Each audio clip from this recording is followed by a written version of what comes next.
Boa tarde a todos. Sejam bem-vindos ao ciclo de webinars às terças, organizado pela Divisão de Costão das Áreas Protegidas, Direção Regional de Conservação da Natureza e Florestas do Alentejo, do ICNF. Informamos que este webinar está a ser gravado e que no final da intervenção existirá espaço para os participantes colocarem as suas questões. Agradecemos que confirmem se têm as câmaras e os micros desligadas, porque estamos a gravar. Obrigada. Hoje teremos a sessão dedicada ao tema das plantas invasoras no Parque Natural da Serra de São Mamede e contamos com a nossa convidada Hélia Marchante. Hélia Marchante é doutorada em Biologia pela Universidade de Coimbra, é docente na Escola Superior Agrária do Instituto Politécnico de Coimbra e investigadora no Centro de Ecologia Funcional. Trabalha com plantas invasoras, focando-se na sua ecologia e controle, em particular o controle biológico. Participa em projetos de investigação e tem dezenas de publicações científicas em revistas da especialidade. Dedica-se ainda à comunicação de ciência e ciência cidadã e colabora em projetos de gestão de plantas invasoras. É ainda uma das coordenadoras da plataforma invasoras.pt. Obrigada, antes de mais, Hélia, Hélia, preciso só que ligue o som, porque tive que desligar. Eu acho que está ligado. Já, ok, obrigada. Antes de mais, agradecer a participação e a sua disponibilidade. Muito obrigada. Não, é essa. Ok, então eu antes de mais vou agradecer muito o convite, é sempre um prazer poder colaborar na verdade, com quem é o Instituto, a entidade de referência em relação às espécies invasoras em termos nacionais. Espero conseguir corresponder às vossas expectativas quando o convite foi feito.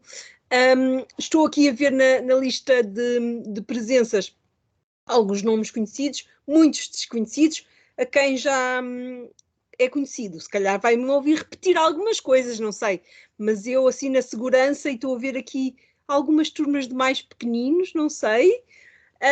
Portanto, eu vou tentar fazer aqui uma conciliação entre quem já ouviu falar de invasoras vai ouvir se calhar um bocadinho repetido, mas quem não ouviu, dar também o contexto inicial, ok?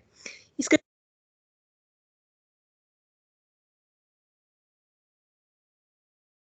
Peço desculpa, Hélia, só um momentinho. Peço desculpa. Hélia, deixámos de ouvir, só um momentinho.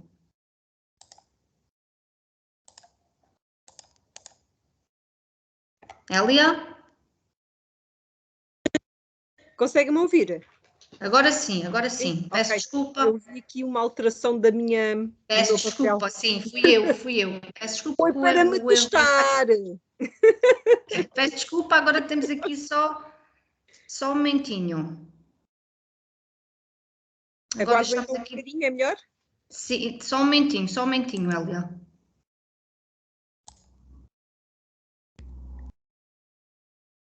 Pronto, sim, estamos a ouvi-la perfeitamente agora. Ok, então já posso começar? Sim. Será que ouviram a minha introdução? Não, eu acho que sim, ainda não tinham mudado o perfil. Ouvimos. Ok, então vou partilhar a minha janela, ver se eu faço isto direitinho. Ok, e é só pedir que me confirmassem se já estão a ver. Estamos a ver a partilha, sim, obrigada. Ok, então eu venho falar de plantas invasoras. Na verdade é aquilo que eu consigo falar mais à vontade e que gosto muito ainda que o meu trabalho seja lutar contra elas. E vou tentar dar aqui um contexto, um foco ao Parque Natural da Serra de São Mamede, onde eu estive há muitos anos a ver uma área em que estava a controlar mimosa. E, portanto, esta fotografia calha mesmo bem aqui, porque é a espécie invasora que eu associo logo assim de imediato à Serra de São Mamede. E quem me já ouviu sabe que eu começo sempre pelo mesmo lado. Quem não me ouviu, acho que é importante fazer este contexto de o que é que são, ou pelo menos o que é que eu entendo por espécies invasoras, e de facto, nas várias espécies que eu depois vou falando ao longo da sessão, quando eu estou a falar de uma espécie e estou a dizer que ela é invasora, eu estou sempre a pensar nestes 5 aspectos que eu vou agora chamar a atenção, ok? Portanto, todas as fotografias que estão aqui são de plantas invasoras em Portugal. E reparem que eu disse plantas invasoras, eu não disse plantas exóticas, e isso tem um sentido certo, ok? Portanto, eu só chamo espécies invasoras, e vou falar de plantas, mas esta definição, na verdade, acho que se ajusta facilmente a outras espécies, quando essas espécies cumprem 5 pontos. O primeiro ponto é ser uma espécie exótica, ou seja, é ser uma espécie que vem de fora. E, de facto, nós estamos rodeados, por todo lado, de espécies que vieram de fora. Eu costumo dizer assim de uma forma simples, ainda que haja exceções, que se nós olharmos para a horta, para o jardim, para o pomar, para a plantação florestal, na verdade, a possibilidade de termos à nossa frente uma espécie invasora é muito maior do que termos uma espécie nativa, nestes ambientes mais geridos pelo homem. Mas isto é só o primeiro ponto. Para depois uma espécie não ser simplesmente exótica, mas ser invasora, há que cumprir outros 4 pontos. Desde logo, o primeiro é que essa espécie se consiga multiplicar sozinha. No caso das plantas, falamos de dar semente, completar, portanto, os seus ciclos de vida e darem semente, que depois germinam em novos indivíduos, mas também podemos falar, por exemplo, de fragmentos, de pequeninas partes da planta que dão novos indivíduos. Isso acontece muito, por exemplo, com as plantas invasoras aquáticas, mas acontece também com as canas, com uma série de outras espécies que conhecemos e que os fragmentos dão novas. E tem que conseguir fazer isto sem a ajuda do homem. Portanto, se nós semearmos, se nós plantarmos, não é a espécie que tem comportamento invasor, somos nós que estamos a facilitar a multiplicação da espécie. Depois, o terceiro ponto é que essa espécie tem que se conseguir afastar dos núcleos onde foi introduzida, onde foi plantada, onde foi semeada, sozinha, também sem a ajuda do homem, portanto, pelos seus próprios meios. E isto já dá 3 pontos. Eu às vezes vou desafiando para tentarem pensar em espécies, algumas espécies que às vezes fazem alguma confusão, se são só exóticas, primeiro ponto, que é ter vindo de outro território, ou se chegam a ser invasoras, vão pensando se a espécie que estão a imaginar cumpre ou não estes pontos que eu vou dizendo. Portanto, primeiro tem que vir de fora, é exótica, multiplica-se sozinha sem a ajuda do homem, afasta-se dos núcleos onde foi introduzida, consegue frequentemente atingir grandes densidades, muitos pés por metro quadrado, ou por hectare, ou o que seja, e com isto vêm impactos. E, portanto, à medida que eu vou falando, quando eu falar das espécies invasoras de plantas em São Mamede, quando eu falar de um exemplo, eu estou a pensar espécies que cumprem estes 5 pontos e não espécies que ficaram pelo caminho, ok? Por exemplo, às vezes há espécies que cumprem só o primeiro e o segundo passo, e até se multiplicam, mas não se afastam, e podem estar naturalizadas, mas não são invasoras. Vamos ver o que é que elas fazem, porque é que esta parte dos impactos, não é? O último ponto que eu falei, quais é que eles podem ser? Desde logo, um dos mais comuns, e que aparece muitas vezes referenciado em trabalhos, em bibliografia, nos mídia, é o facto de elas serem uma grande ameaça à nossa biodiversidade e também ao equilíbrio dos ecossistemas. Eu vou chamando a atenção, eu não vou falando sempre das espécies, porque elas estão todas legendadas e tem aqui um mapa onde tem assinalado assim, de uma forma geral, a sua origem. Desafio-vos só a ir vendo, porque de facto depois vão ver que nós vamos passear pelo mundo todo. Portanto, isto é a região de origem das espécies que eu vou falando. Esta é uma acácia, não é a acácia que aparece mais aí em São Mamede, é a acácia que aparece mais no litoral, em várias áreas protegidas, e que faz realmente estes tapetes que impedem as outras espécies, não só de flora, mas também de fauna, e vão fazendo alterações da diversidade que existe. Também são muito apontadas como espécies que promovem impactos, alterações nos serviços dos ecossistemas. Aqui temos um caso radicalmente diferente, mas que infelizmente é comum também por todo o território, que é o jacinto de água, vindo aqui já de outra região, não é da América do Sul, mas que consegue fazer, portanto isto aqui é uma fotografia aqui pertinho de mim, no Rio Mondego, e de facto não se vê água, só se vê um tapete verde desta planta invasora aquática. E agora imaginem tudo o que é a água que é utilizada para rega, a água que é utilizada para pesca, a água que é utilizada para desportos náuticos, a água que é utilizada para beber, para dar de beber aos animais, e portanto todos esses serviços que no fundo a natureza nos dá de graça são postos em causa quando deixamos de ver água e passamos a ver este tapete verde acima da água. às vezes nem sequer está por cima da água, está por baixo da água. Isso é um exemplo, por exemplo, da lódia africana, também um caso aqui em Coimbra, mas que também já está detectado em vários outros sítios, com outra origem, aqui já estamos na África do Sul, mas que também causa problemas muito graves em termos da manutenção dos meios aquáticos. E podemos mudar para impactos completamente diferentes, como por exemplo as espécies que são pirófitas, que estão adaptadas ao fogo. Temos as acácias como exemplo muito comum, mas também temos as áqueas, que eu sei que estão aí presentes em São Mamed e em muitos outros sítios do país, infelizmente, e que têm beneficiado muito, aumentado muito a sua dispersão como resultado dos incêndios. E a verdade é que elas depois também criam condições diferentes para o fogo e vão alterando toda esta dinâmica complexa que é o fogo e vão alterando as espécies que depois conseguem ou não recuperar. Na verdade, estes impactos ecológicos, às vezes, algumas pessoas não são tão sensíveis a eles. Mas estas espécies são também responsáveis por avultadíssimos impactos em termos económicos.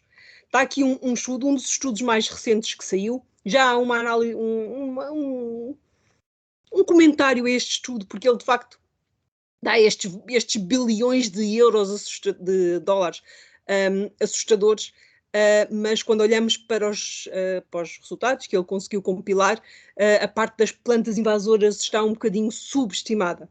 E já há uma resposta a este artigo a dizer que é mesmo falta de capacidade para recolher os dados. De facto, os bilhões associados às perdas económicas por causa das plantas invasoras também são muito elevados. Estes custos económicos e os impactos negativos em termos económicos têm a ver com o quê?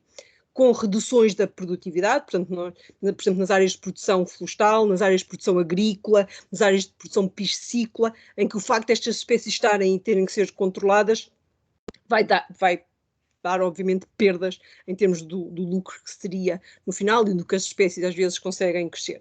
Também tem uma fatia muito grande de gastos diretos em intervenções de gestão, em intervenções de controle, tanto em meio aquático como em meio terrestre, e tem ainda e tem que surgir cada vez mais espécies que estão associadas a danos diretos também em infraestruturas, em estradas, em caminhos, em passeios, em edifícios, como por exemplo aqui o Jacinto, o Island Altíssimo, peço desculpa, os Pantalobos. Vou só chamar aqui a atenção, esta espécie que eu estava a mostrar a seguir anteriormente, que é uma espécie ainda muito pouco conhecida e, portanto, ia desafiar-vos a olharem para ela com atenção, porque é uma espécie que eu acho que na zona de São Mamed ainda não aparece, se calhar para a maior parte das pessoas que me estão a ouvir, ela não vos diz nada, porque ainda é uma espécie que está relativamente limitada a uma área do território, aparece mais no norte, noroeste, mas de facto tem-se expandido, tem aumentado de uma forma assustadora, e portanto eu desafiava-vos mesmo a olharem para ela, tem estes caulozinhos assim avermelhados, fazem aqui um zigue-zague depois nas pontas, e é uma espécie que vai desaparecer agora porque é caduca, desaparecer assim da vista, mas estejam atentos a ela e sigam-nos nas redes sociais para aprenderem a detectá-la. Depois há também impactos em termos da saúde humana, e esta se calhar é uma das espécies em termos de plantas que mais impactos tem, e é responsável a erva das pampas por um pico de alergias agora a seguir ao verão. Nós temos muitas espécies nativas e exóticas que causam alergias. A erva das pampas tem a particularidade de causar um pico de alergias fora da época mais típica das alergias, e isso é uma das coisas que tem estado a levar também a agir para controlar esta espécie, uma espécie da América do Sul, e reparem que já fomos aqui correndo o mundo a localizar diferentes espécies que vêm de diferentes origens. Depois há também a questão da diminuição da disponibilidade da água. Isto não tem a ver muitas vezes com a espécie em si, tem a ver com aquele quinto ponto que eu disse, aliás, com aquele quarto e quinto ponto que eu referi. Não é a espécie que consome muita água, tem muitas vezes a ver com as elevadas densidades em que elas ocorrem e às vezes a transformação que há de um habitat, por exemplo, herbáceo, dominado por herbáceas ou dominado por arbustos, ser transformado num habitat dominado por árvores, e depois espécies que têm muito mais número de indivíduos por metro quadrado, e isto dá com que em alguns países se tenha quantificado e se tenha chegado mesmo a números de redução da quantidade de água por causa destas espécies. E vou parar por aqui, ok? Não se preocupem, não vou passar o meu tempo a falar de impactos, São só alguns dos exemplos, há muitos mais, infelizmente, e de facto isto faz com que estas espécies sejam consideradas, numa análise recente de 2019 das Nações Unidas sobre as ameaças, as grandes ameaças à biodiversidade e aos serviços de ecossistemas em termos globais, esta espécie foi considerada como a quinta. E de facto a biodiversidade que se calhar alguns de nós ainda nos custa pensar, então, mas qual é que é a grande questão da biodiversidade? Na verdade, nós sem biodiversidade não existimos, não é? Não temos do que nos alimentar, não temos ar para respirar, não temos condições de vida nenhumas, e a biodiversidade é de facto uma grandíssima ameaça, muito maior do que esta que atualmente estamos agora a passar, mas que nos terrorizou aqui durante estes últimos meses do Covid. E as espécies invasoras são consideradas a quinta causa responsável por esta perda, por este colapso da biodiversidade. De tal maneira que elas são consideradas nos ODS, portanto nos Objetivos do Desenvolvimento Sustentável, e há mesmo uma meta que está a ser agora revista, porque tinha sido assim, vou dizer otimisticamente, considerada para 2020, que já passou e não foi atingida, e portanto a meta 15.8 dentro do Objetivo do Desenvolvimento Sustentável de proteger a vida terrestre, foca-se precisamente em minimizar os impactos destas espécies invasoras. A questão não passa ao lado da nossa legislação e, portanto, nós em Portugal temos um decreto-lei que até foi revisto há pouco tempo, que lista centenas de espécies como invasoras. Claro que nem todas têm o mesmo nível de impacto, nem todas aparecem nos mesmos territórios, nem todas têm a mesma expressão em termos de distribuição, mas de facto é um número que nos alerta. Nem todas estão presentes realmente no território, porque algumas foram consideradas como prevenção e não estão cá. Não somos só nós, de maneira nenhuma. Portanto, este decreto-lei, na verdade, é uma revisão de um decreto-lei que nós já tínhamos de 1999. Mas dá também resposta, esta revisão, ao Regulamento Europeu, que é de 2014 e que também está a construir de uma forma dinâmica, que ainda não está concluída, a lista de espécies invasoras da União. E, portanto, é uma questão que, tanto em termos nacionais, como em termos europeus, como em termos mundiais, é um problema grave e é reconhecido desde a parte científica às pessoas no terreno, à parte legal da questão. Então, e no Parque Natural da Serra de São Mamede?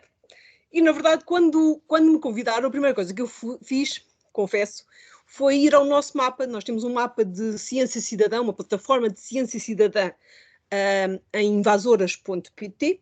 Eu abri o mapa e apareceram aqui muitos pouquinhos pontos. Portanto, está aqui o Parque Natural, está aqui um pontinho que é a Acácia de Albata, estão aqui vários pontos que, quando se amplia, vão-se vendo, vários deles estão na mesma Acácia de Albata, mas depois vão-se vendo outras espécies. Mas mesmo eu tendo estado aí no Parque Natural já há uma série de anos, eu tenho a noção claríssima que isto está muito incompleto. Ou seja, é preciso a vossa ajuda. Eu acho que me estão a ouvir aqui pessoas que são dessa zona, tenho a certeza.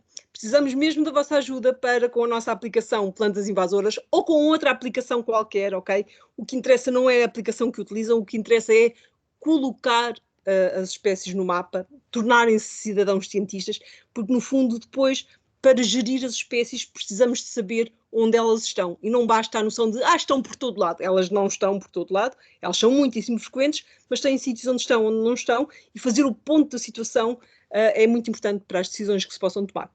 Quando olhamos com mais atenção para ver quem são estas espécies, e eu aqui tenho a agradecer à Alexandra e colegas da Alexandra que me ajudaram a reunir a lista das espécies, também compilando com estas que me apareceram aqui no mapa. E o que é que eu vi aí em São Mamede? Para já vi alguns núcleos, não muitos, de canas, uma das espécies invasoras que é muito comum por todo o território quase, muitas vezes associada a zonas com alguma umidade, com água, mas não só, de maneira nenhuma. Também vi Robínia pseudo-acácia, portanto uma árvore caduca que deve estar agora a perder as folhas por aí e que não está em flor, vai estar lá para abril. Também vi muito associado a ambientes mais cultivados, perturbados, a fitológica americana ou a tintureira, como é conhecida, que tem estes frutinhos que as aves pegam, e foi durante muito tempo usada para colorir tecidos. Depois, em termos de acácias, aparece a Acácia melanoxylon, que chamam muitas vezes Austrália, e que também está presente. Aparece as azedas, que estão quase a começar a florir, e vêm da África do Sul, e estão espalhadíssimas por todo o país, e São Mamede não é a exceção. Aparece um pouquinho mais longe, pelo menos eu vi nos pontos um bocadinho mais afastados, mais periféricos da área protegida, os pantalobos, Highlands altíssima, muito associado a ambientes urbanos, mas que infelizmente está cada vez mais a dispersar e a chegar a áreas que já não são urbanas. Aparece também em zonas mais limites, mas nas zonas mais secas do país, uma espécie que até adquiriu um certo estatuto de polémica, que é o Pontificus indica, a figueira da Índia, por causa da produção e por causa do papel especial que teve no decreto-lei, com o direito a figurar num anexo em que como planta é a única, mas que também se tem espalhado em zonas secas, principalmente, e mais áridas. Aparecem casos mais pontuais, e creio que nessa zona é muito jardins, a Cortaderia celuana, a erva das pampas, que seria importantíssimo intervir o mais rápido possível, porque ela já mostrou muito bem em muitas zonas o potencial incrível que tem de aumentar a sua distribuição num período muitíssimo curto, depois de haver a junção das plantas femininas com as plantas hermafroditas, e portanto eu acho que era uma das zonas do país mais interior onde era muito importante intervir, mesmo que só exista em jardins. A Acacerícia, esta já não é pontual, acho que há aí algumas áreas onde aparece de forma mais extensa, e provavelmente muito associada a incêndios que a fazem dispersar muito, e se calhar, tal como no país quase todo, acho que em São Mamede não é exceção, uma das espécies mais frequentes, que causa mais problemas, é a mimosa Acácia albata, vinda da Austrália, à qual eu vou dar algum destaque. Então, o que é que podemos fazer? Ok, isto aqui não é nenhum curso de formação, é só algumas dicas, algumas coisas para refletir, mas acho que uma das coisas que é muito importante fazer, e que eu repito isto muitas vezes e não me canso de repetir, eu acho que é fulcral, é apostar na prevenção e depois na detecção precoce, sempre associada à resposta rápida. E isto pode querer dizer várias coisas. Associado a isto, à detecção precoce, ou seja, detectar as espécies quando elas chegam, ter preparado uma resposta rápida para as poder conter ou eliminar, é também muito importante estabelecer prioridades. Porquê? Porque muitas vezes é impossível darmos a todas as espécies o mesmo foco, o mesmo esforço, o mesmo investimento em termos de detecção precoce e resposta rápida. E esta questão das prioridades, aliás, é absolutamente crucial em todas as etapas da gestão das espécies invasoras. E eu dou aqui só 3 exemplos. Por exemplo, a erva das pampas, que eu há bocadinho falei, que é muito utilizada em jardins e em vários sítios do país, continua a estar só em jardins, e às vezes interpretam erradamente que ela é segura por ela estar só nos jardins. E a questão dela estar só nos jardins tem única e exclusivamente a ver com a que foi colocada nos jardins, é uma planta feminina, e as plantas hermafroditas que dão o pólen e que a fazem multiplicar-se muito rapidamente podem ainda não ter chegado a essa zona, mas chegam muito facilmente, ok? E, portanto, não há plantas seguras desta ervas das pampas, há plantas que ainda não receberam o pólen e, portanto, ainda não se espalharam, mas deve ser definitivamente uma prioridade, principalmente nos sítios onde ainda há pouca. Depois ponho aqui outro exemplo de planta a que se deve dar prioridade, pelo menos olhar para o território e ver se ela está presente, é a tal sanguinária do Japão que eu falava há bocadinho, que se procurarem na internet por Fallopias japónica ou Rhinotria japónica, se procurarem em inglês, veem logo que aparecem custos assustadores aos danos que a espécie faz em termos de infraestruturas enterradas e superficiais, e portanto vale a pena olhar e ver se ela anda por aí. Depois outra questão é não a prioridade das espécies, mas a prioridade das situações, das áreas. Ou seja, por exemplo, Isto aqui é uma área, não é em São Mamede, mas podia perfeitamente ser, porque eu sei que aí há zonas em que ela está assim sozinha.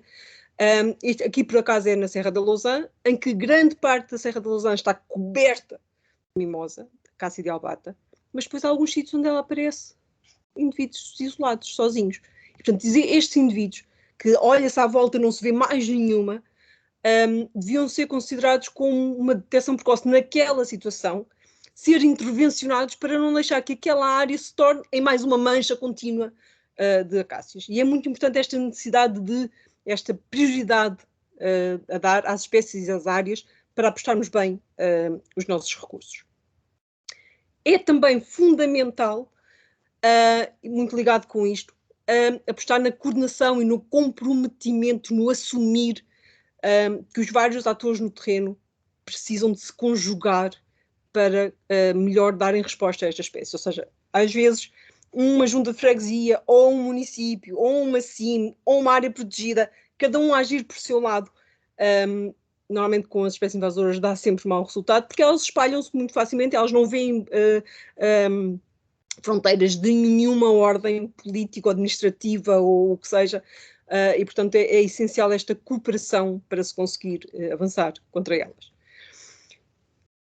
Outra das questões que eu acho que é crucial é conhecer muito bem as espécies. Eu digo muitas vezes que é importante conhecer muito bem o inimigo para as podermos usar, para as podermos combater da mesma maneira, para as podermos priorizar da mesma maneira. Não só as próprias espécies, como as próprias situações. Ou seja, às vezes há situações, por exemplo, que a perturbação que nós fazemos aos sistemas favorecem determinadas espécies e, portanto, é preciso estarmos alerta para isto, para, além da própria espécie, o que é que nós podemos fazer, o que é que às vezes as áreas diferentes, as situações diferentes têm que possam fazer com que as espécies tenham um comportamento muito mais vigoroso e muito mais agressivo. E em relação a isto, eu gostava de chamar a atenção para, às vezes, há algumas espécies que parece que, da maneira como nós as cultivamos, como nós as cuidamos, às vezes como nós as utilizamos, que elas não têm potencial de causar impactos, aqueles impactos que eu estava a falar antes, e isso muitas vezes tem só a ver com a situação particular em que alguém a mantém muito bem controlada. Mas isso não quer dizer que ela não esteja na mesma a espalhar sementes para o outro lado, que ela não esteja na mesma a dar exemplo a pessoas que não vão conseguir controlá-la e que a vão espalhar. Portanto, é muito importante sabermos isto, conhecer muito bem as espécies, conhecer muito bem as situações para não, inadvertidamente, não causarmos, às vezes, facilitações para a invasão. E ligado a isto, de conhecer muito bem as espécies, vem também a necessidade de ajustar os métodos à espécie e muitas vezes ao contexto. Ou seja, controlar uma acácia junto à água, no cimo de uma montanha, 3 hectares, 2 indivíduos sozinhos, indivíduos grandes, indivíduos que estão a germinar, não tem nada a ver. Portanto, os métodos devem ser ajustados a estas situações e não tentarmos fazer tudo igual para todas as espécies, porque isso normalmente só dá insucesso. Da mesma maneira que os métodos devem ser ajustados à espécie e ao contexto, eu já vou dar um exemplo concreto, que tem muita expressão aí em São Mamede, é também importante garantir a continuidade. É tão importante garantir a continuidade, as intervenções que vêm a seguir à primeira, como a escolha do método, ou dos métodos, para as controlar. Isto porque eu não conheço nenhuma espécie que apenas uma intervenção dê para controlar. É verdade que há espécies mais fáceis e espécies mais difíceis, sem dúvida nenhuma. Mas só com uma intervenção, se não rebentam, germinam. Se não germinam, vêm plantas dos vizinhos. Se não rebentam de raiz, rebentam de toça. Portanto, é sempre importante, depois de uma primeira intervenção, voltar ao sítio e ver o que é que aconteceu, que medidas é que eu preciso de implementar para continuar. Virar costas dá sempre mau resultado. Vamos ver um exemplo concreto. E vou pegar na mimosa, não é? Porque se calhar é mesmo a espécie que faz, assim, que tem mais expressão em São Mamede.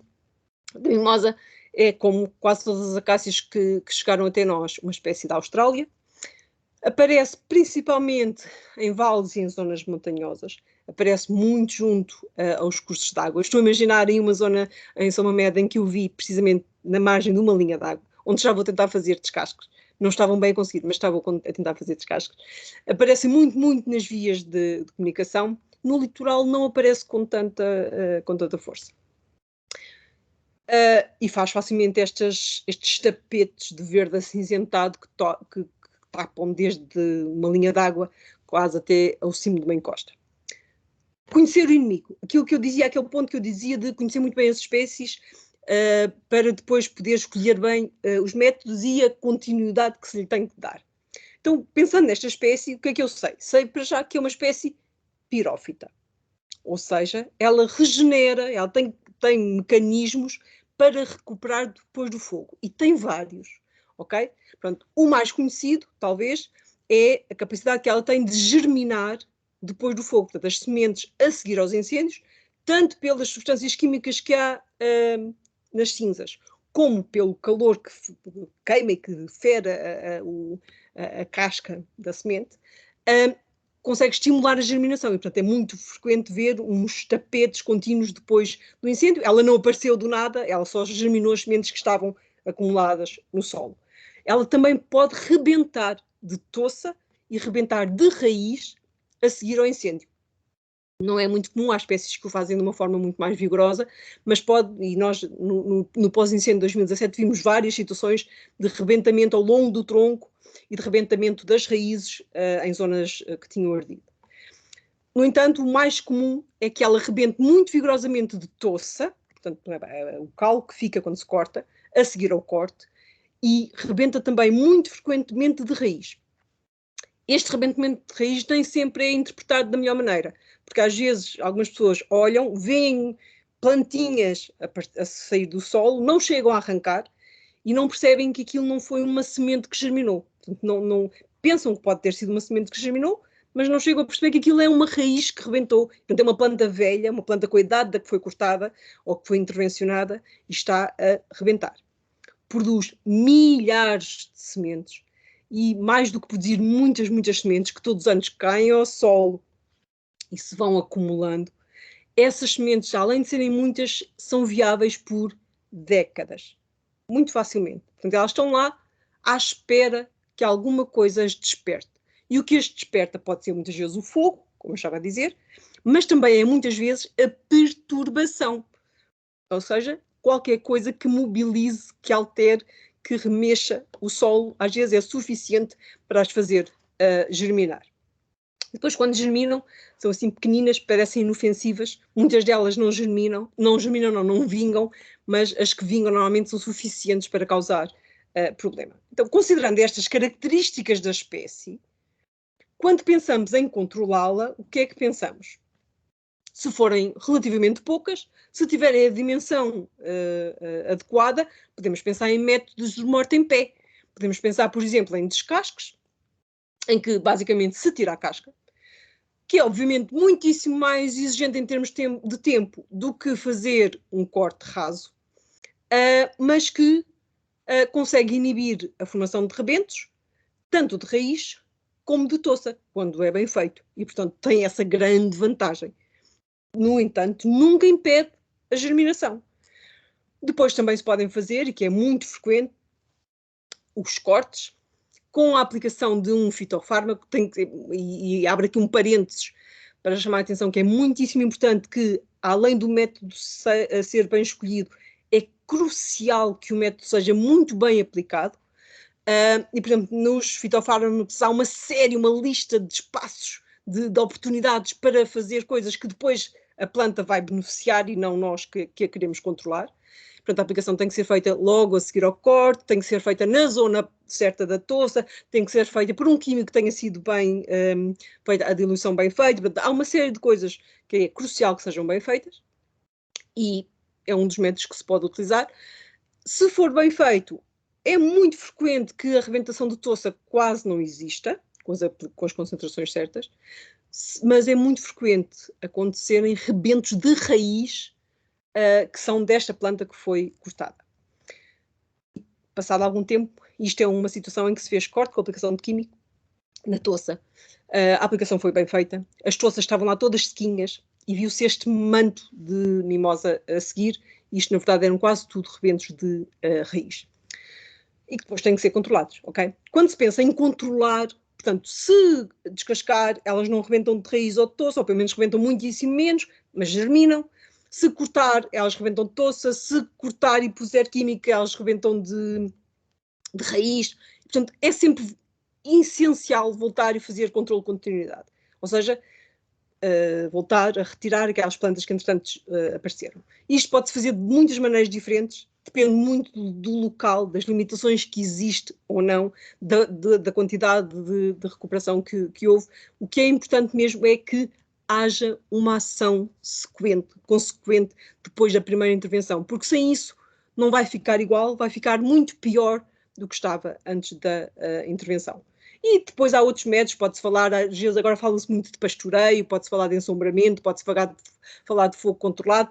Há aqui uma lista de alternativas. Eu vou falar só muito brevemente de controle natural, porque também nós, em termos científicos, é uma das coisas que achamos que faz muito sentido e que temos estado a apostar muito. Estamos em fase de testes, portanto não há nenhum agente atualmente para a acácia dialbata, para a mimosa, em Portugal libertado. Há sim, em ambiente absolutamente confinado, este pequeno gorgulho que pode impedir a formação e a germinação das sementes, e que nós temos, de facto, expectativas que ele possa vir a ser uma grande ajuda para controlar as sementes da acácia dialbata, e também estamos a testar outro para a acácia melanoxylon. Isto foi para dar um exemplo de o controle ajustado à espécie, à situação, a continuidade essencial. Tão importante como isto, e no contexto de as coisas estão a mudar muito, é importante que se ajustem as medidas aos resultados que se vão obtendo, ou seja, fazer gestão adaptativa. Porque às vezes choveu antes ou choveu depois, quando se cortou, quando se pôs o químico, afinal não resultou porque veio chover, e portanto às vezes aquilo que estava tudo muito bonitinho, desenhado num plano para intervir, às vezes tem que ser alterado para obter o melhor resultado. E isto é uma das coisas que às vezes não é fácil, tendo em conta os desenhos dos financiamentos que existem, mas que se devia cada vez mais tentar que fosse uma possibilidade, porque pode fazer muita diferença para o resultado, para o sucesso do resultado que se obtém. Outra coisa que eu não posso deixar de referir é apostar muito mais nas espécies nativas, ok? Os ecossistemas bem conservados são os mais resistentes à invasão, e mais do que isso, quando nós pensamos em gerir uma invasora, tão importante como escolher bem o método, aplicar bem o método, ajustar à situação, ajustar à espécie, é depois de haver a redução suficiente da invasora, e às vezes é asneira fazer a utilização, a introdução de outras espécies logo a seguir à primeira intervenção, porque a regeneração ainda pode ser muito vigorosa, e muitas vezes é muito vigorosa, e portanto vamos perder o investimento que fizemos. Mas assim que houver uma redução significativa, e que isso varia de sítio para sítio, é importante adaptar aos resultados que tivermos. É muito importante usar as nativas para nos ajudarem. Ajudar as nativas bem, usar as melhores nativas para aquela situação, e escolhida naquela fase da sucessão, às vezes avançar um pouco na fase da sucessão, mas escolher as espécies nativas que naquele local se podem dar melhor, para elas de facto nos ajudarem a dar competição à espécie invasora. E podem de facto ser uma ajuda fantástica, às vezes impedir, por exemplo, germinação destas espécies que têm bancos de sementes muito numerosos, para atrapalhar o crescimento, portanto, podem ser, de facto, e eu acredito que isto devia ser muito mais bem utilizado, e com muitas espécies nativas muito bem escolhidas, e não a espécie que há no viveiro, e que naquele habitat particular não tem grandes hipóteses. Quase a terminar, acho que é crucial que não nos esqueçamos da perturbação.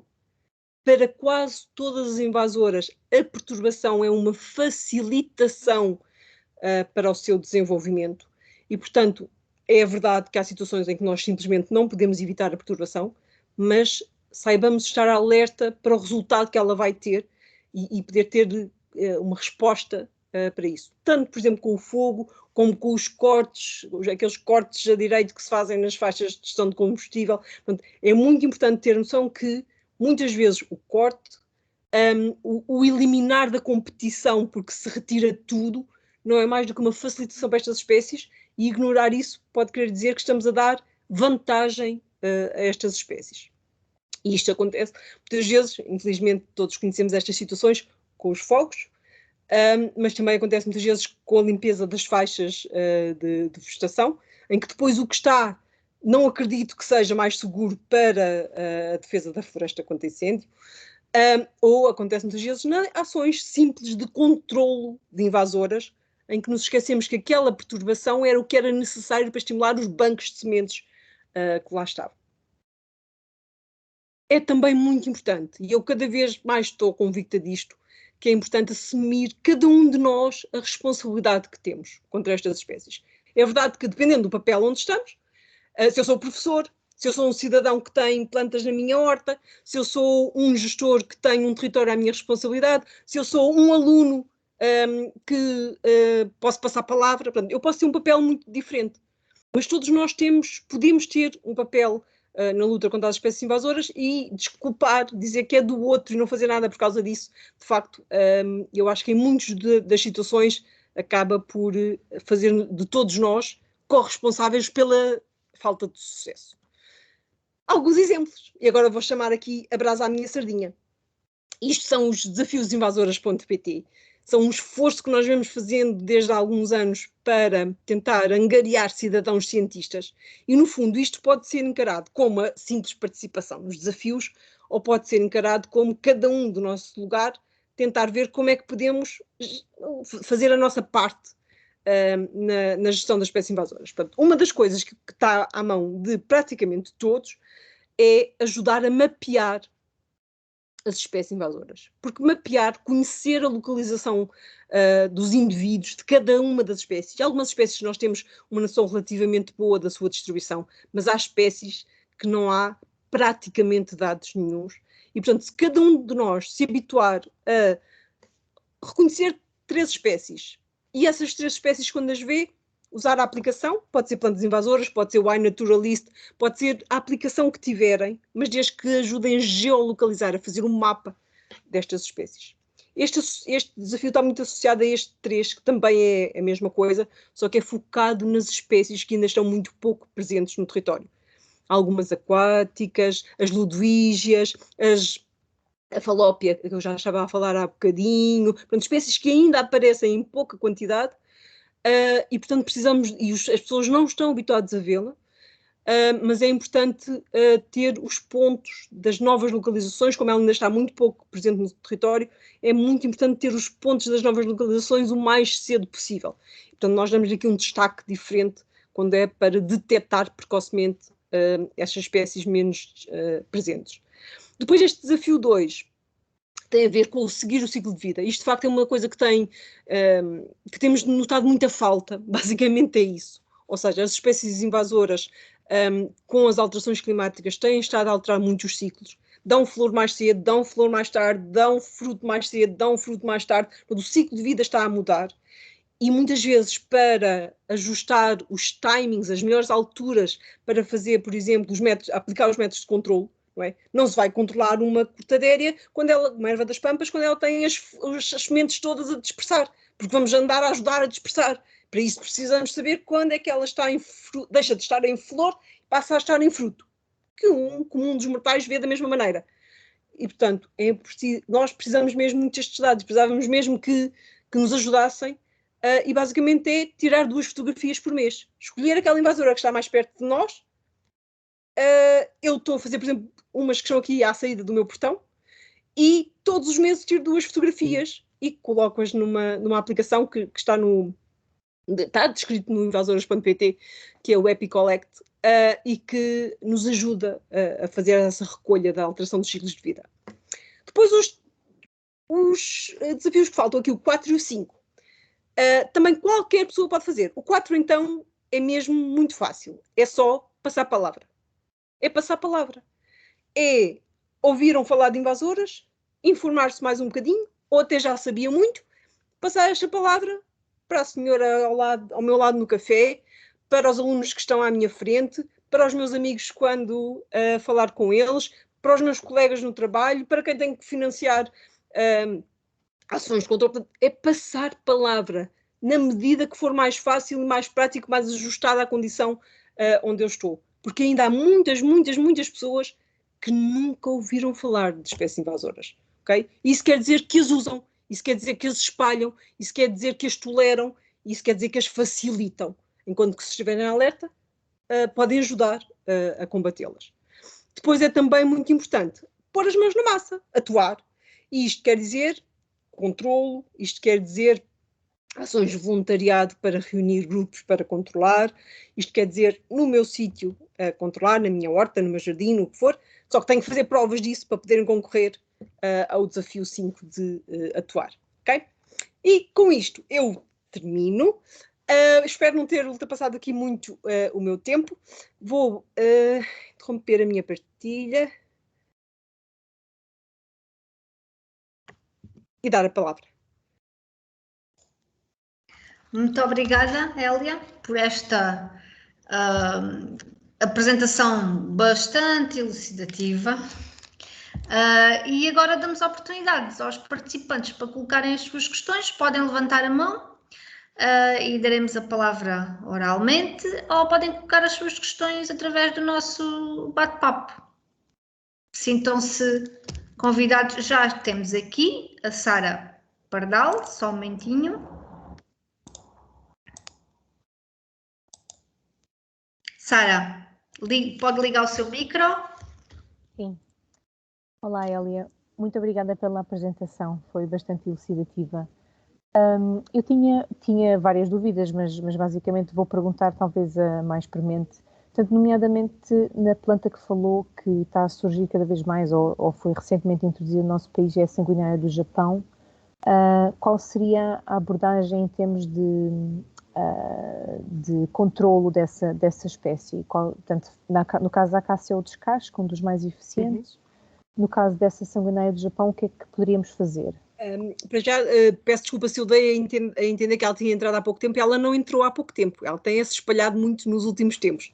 Ela já está registada em Portugal para aí desde a década de 50 do século passado, muito associada à zona Gerês, aquela parte do Minho, portanto a parte noroeste do país. O que nós notamos foi que começamos a andar muito preocupados porque começamos a perceber-nos dela. Formamos um grupo de trabalho, que é o Grupo de Trabalho Falópia, e começamos a fazer uma aposta grande em chamar a atenção da espécie. É uma espécie que passa muito despercebida, é tipo misturada no meio dos outros verdes, as pessoas não se apercebem, e a partir do momento em que fizemos esse esforço de chamar a atenção para a espécie, começamos a ter mais pontos, e temos agora a noção que ela já vem até Coimbra, e já vai até Gouveia, e portanto já não é aquele noroeste onde nós tínhamos noção. É uma espécie que se reproduz vegetativamente de uma forma assustadora, tanto acima como abaixo da terra. Ou seja, eu costumo dizer que ela é como se fosse um espelho, ela dá 3 metros para cima e 3 metros em profundidade, cada fragmento da parte subterrânea e mesmo da parte aérea, mas da parte aérea tem que ter lá os nós, na parte subterrânea um fragmento inferior a 1 centímetro, consegue dar uma planta nova. Ou seja, eu diria que a primeira coisa a fazer é estar alerta para ela, saber reconhecê-la.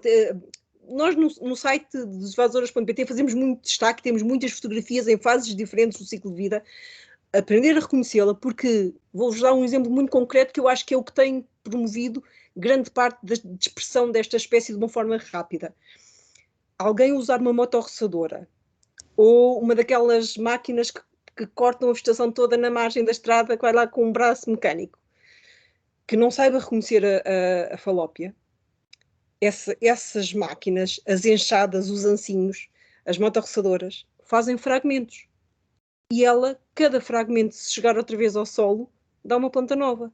Portanto, alguém que não a reconheça e que não tenha uma boa prática, um hábito de limpar muito bem as ferramentas quando passa de um lado para o outro, pode levá-la inadvertidamente e criar novos focos de invasão. Portanto, para já eu acho que é muito importante isto, estar alerta para ela, para que na nossa rotina a possamos tratar como uma planta que reconhecemos e que sabemos que cada fragmento pequenino vai dar uma nova. Okay? Depois, em termos de controlo, tentando responder à pergunta, depende muito da quantidade que tiver, não é? Se tiver, o melhor mesmo é detectá-la assim que há os primeiros indivíduos, ok? Se isso acontecer quando ela ainda não aprofundou muito, quando o sistema radicular ainda não está radicular, e são calos também subterrâneos, ainda não espalhou muito, pode-se tentar arrancar repetidamente, só uma vez não dá, porque é muito fácil ficarem lá alguns fragmentos, e depois deixar secar muito bem, por exemplo, numa zona que esteja uma eira, um terraço, uma zona onde ela não possa enraizar, e deixá-la secar bem, e depois até queimar ou pôr dentro de uma compostagem que esteja a funcionar muito, muito bem, ou seja, altas temperaturas mesmo a desfazer tudo, mas deixá-la bem secar primeiro. Se já tiver mais, às vezes fazem-se, por exemplo, vários cortes seguidos. Ela só está visível mais ou menos de fins de março, abril, até agora já está a começar as folhas a ficar secas e a desaparecer. E depois vai ficar umas canas secas, parecem assim umas caninhas secas, e deixa desaparecer tudo. Portanto, às vezes fazem-se cortes sucessivos durante o período em que ela tem a parte vegetativa superficial, aérea, à mostra, e depois quando ela volta a cortar, a crescer, deixa-se crescer um bocado e corta-se outra vez, para impedir que ela chegue a dar à época de floração.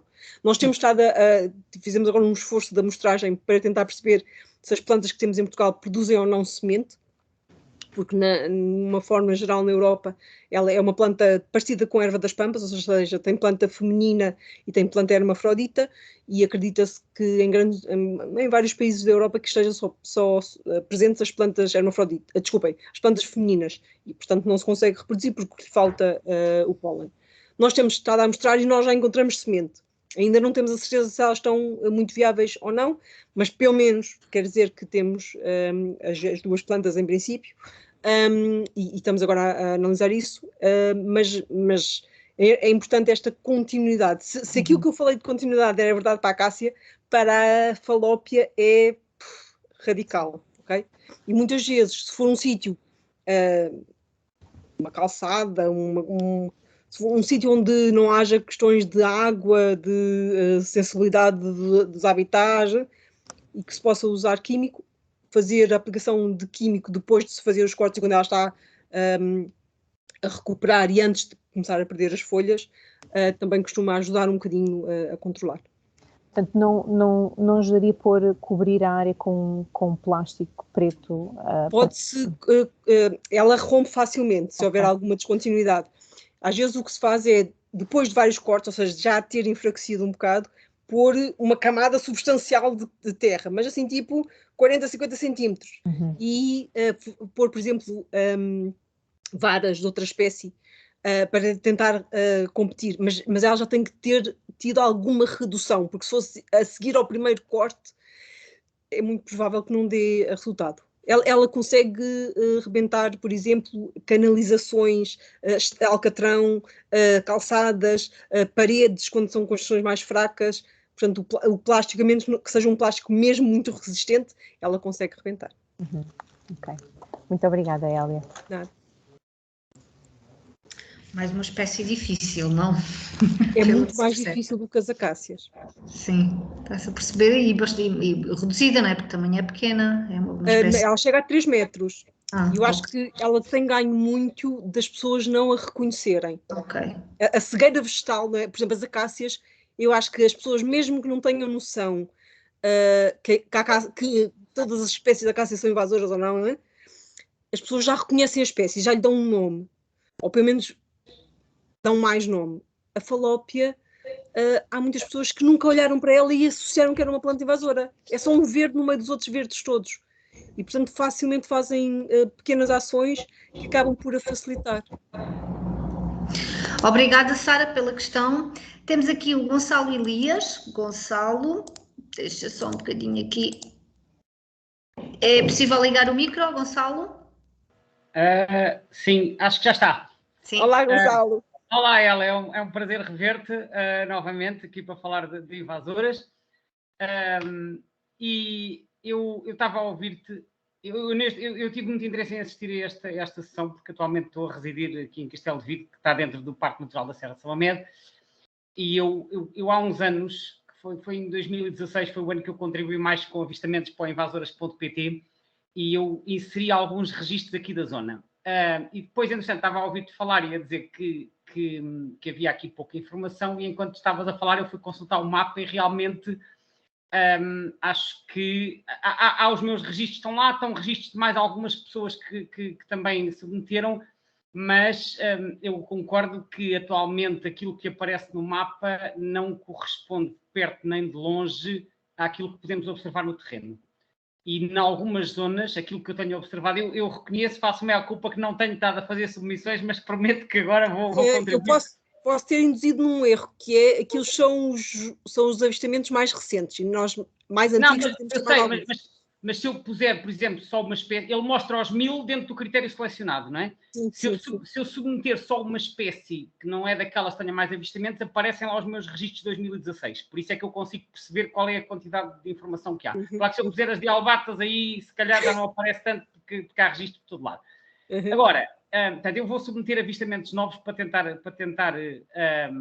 compor um bocadinho melhor, atualizar aquilo que está a passar aqui. Agora, o que acontece, portanto, há muito mais, eu vejo espantalobos de todo lado, por exemplo, aqui em Castelo de Vide, eu diria que é uma das espécies que está um bocadinho fora de controlo, assim como várias espécies de acácias, etc.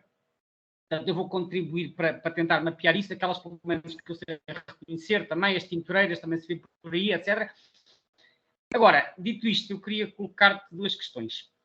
A primeira, as duas questões têm a ver com as questões do controlo, porque eu sempre que vejo estas invasoras, quando eu passo assim por manchas de espantalobos, ou que aqui, de facto, fazem jus ao nome, são altíssimos, né? Há glandes altíssimas, vejo aqui alguns que, se não chegam aos 10 metros, devem andar lá perto. E eu penso assim, o que é que se pode fazer para controlar isto? E uma das dúvidas que me assalta é que entidades é que podem, devem tomar a iniciativa de fazer a gestão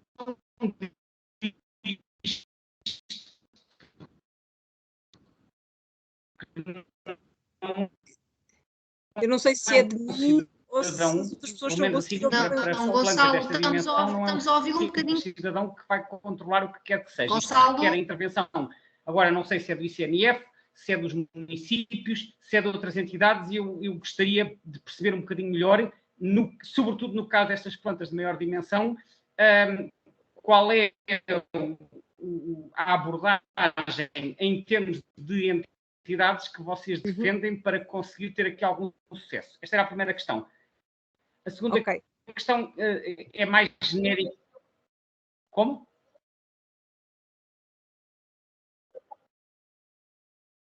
Eu agora não ouço mesmo, Gonçalo, mas se calhar posso responder à primeira questão e pode ser que a questão melhore um bocadinho. Em relação a quem é que deve, eu acho que tenha percebido bem, eu ouvi com muitos cortes, mas percebi que o Gonçalo me estava a perguntar se... Um, dois. Sim, Gonçalo? Estão-me a ouvir ou não?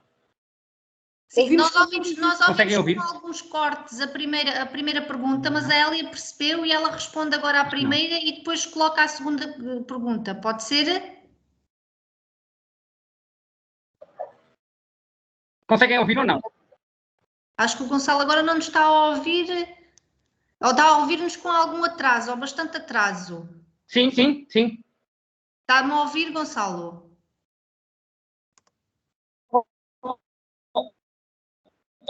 Alexandra,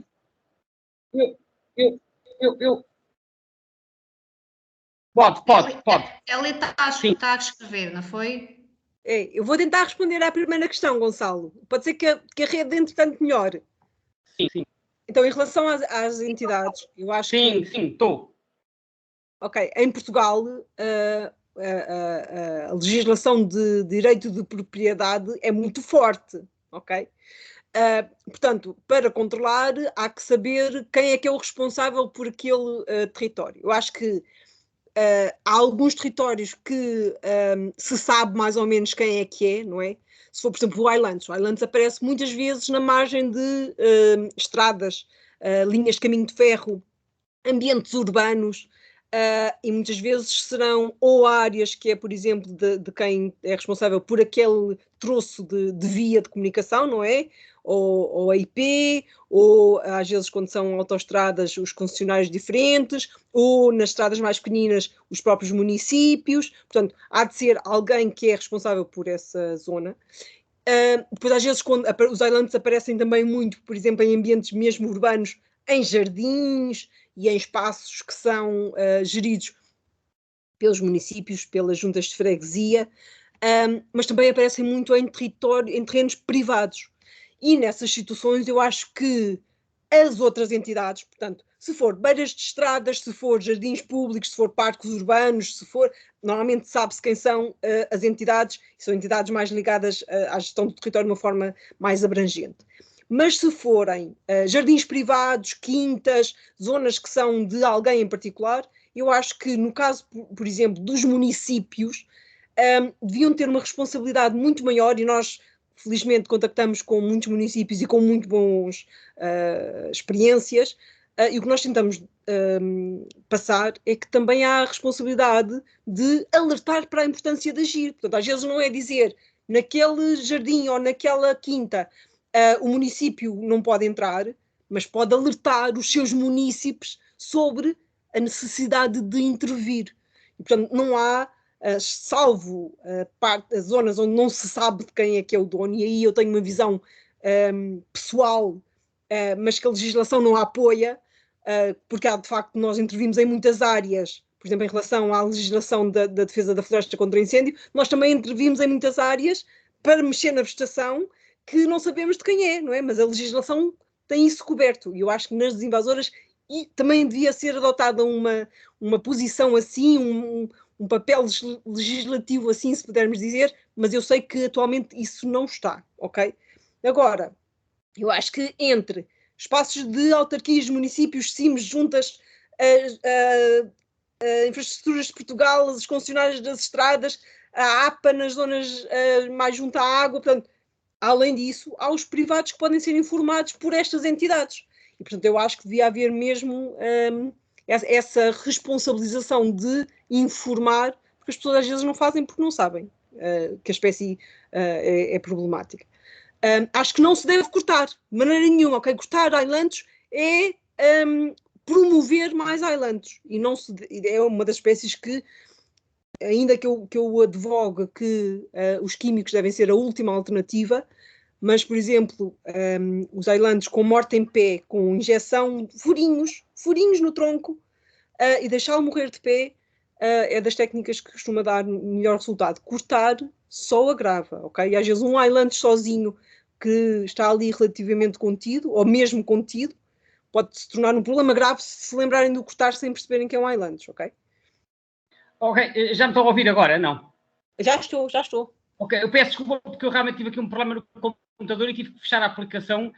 Eu não sei se a minha questão inicialmente foi ouvida até ao fim. Eu estava a perguntar, portanto, eu dei o exemplo dos Highlands, obviamente que há aqui outras invasoras, mas a minha questão é quem são as entidades. Eu não ouvi essa parte da resposta porque eu tive que sair da aplicação durante 1 minuto ou 2. Quem são as entidades que se deve contactar para desencadear programas de controle?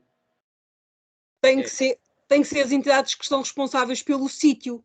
Ou seja, têm que ser ou os municípios, ou as juntas, ou a Infraestruturas de Portugal, ou, dependendo da área, podem ser as entidades diretamente, ou pode ser, por exemplo, em zonas privadas, e os privados é que têm que assumir o controlo, e se não souberem, têm que ser notificados ou alertados pelos seus municípios. Mas a questão das infraestruturas de Portugal é muito interessante, porque, por exemplo, aqui nesta região, e eu penso que noutras regiões também, é muito frequente eu ver alamedas de invasoras ao longo das estradas, seja de acácias, seja de robíneas, seja de outras espécies, que eu imagino que tenham sido plantadas com fins ornamentais. Há muito tempo, sim. Sim, mas eu imagino que, estando na berma, sejam propriedade da infraestrutura de Portugal. Portanto, é suposto que a infraestrutura de Portugal depende das estradas, Gonçalo. Nem todas as estradas são... Nas nacionais. ou seja, eu não sei de cor quais é que são as nacionais, muitas delas são das infraestruturas, mas depois há uma distribuição das competências das nossas vias de comunicação todas entre infraestruturas, as várias concessionárias, os municípios. Mas é suposto eles atuarem, não é? Eu sei que a IP está muito atenta a esta situação das invasoras, e que há situações que ainda não fez nada porque para já o melhor é não fazer, não é? Para não cair, por exemplo, em cortes de islands, que só vai agravar. Mas sei que eles estão a analisar internamente como é que podem gerir, e acho que estão a fazer caminho. Se calhar ainda não se vê muito bem para o público, mas estão a fazer caminho. Já agora, gostava, se fosse permitido, então, colocar a segunda questão que eu queria, que era a seguinte. Eu tenho notado que em muitas invasoras há núcleos principais onde aquilo já atingiu uma certa dimensão e depois há núcleos periféricos que vão aparecendo aqui e acolá.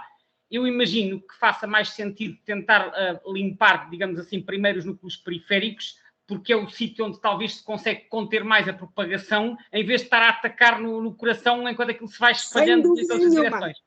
Era isso que eu queria dizer há bocadinho quando falava de priorizar os núcleos mais pequenos e os indivíduos sozinhos. Portanto, deve-se começar sempre por quando se tem uma grande mancha, para onde ela está a alastrar, para onde ela está a aumentar, deve-se ir atacando esses pequenos núcleos que estão a fugir, por assim dizer, para tentar conter a grande mancha.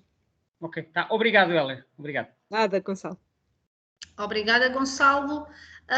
Sara, já lhe passamos a palavra, sim, relativamente à sua questão. Agora, Alexandre Pereira. Boa tarde. Sim. Boa tarde. Pronto, eu já agradeço primeiro a informação, muito bem explícita e extremamente bem explicada pela doutora Hélia. Realmente é uma situação muito difícil de controlar. Aqui no Parque Natural da Serra de São Médio, sou de Porto Alegre, estou a falar de Porto Alegre, há zonas realmente que estão com algumas manchas, nomeadamente, inclusive à volta da barragem da Povinhadas, que abastece vários concelhos aqui do distrito.